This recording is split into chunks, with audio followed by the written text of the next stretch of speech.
Ak pôjdete k lekárovi na vyšetrenie, je takmer isté, že bude merať váš puls, vypočuje si srdce a odmeria tlak. Inak povedané, bude sa zaoberať vašim krvným obehom.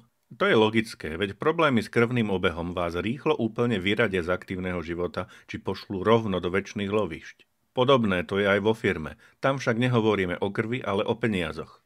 Samozrejme, ak budete ponúkať niečo užitočné a ľudia to ocenia, potom sa až tak veľmi o finančné toky nemusíte obávať.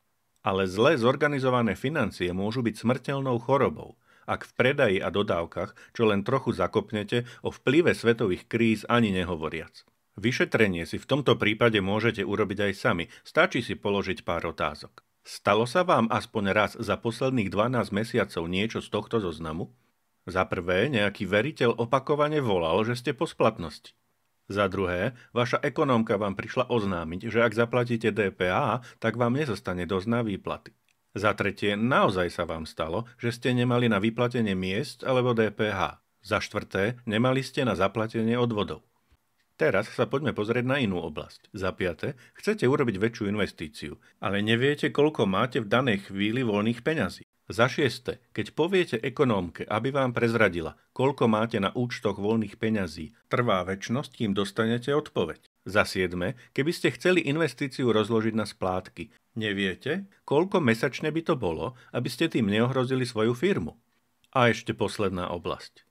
Za 8. Ako často sa musíte zaoberať schvaľovaním výdavkov?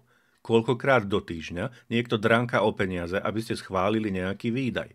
Za 9. Stáva sa občas, že do firmy príde faktúra a vy netušíte, kto toto schválil?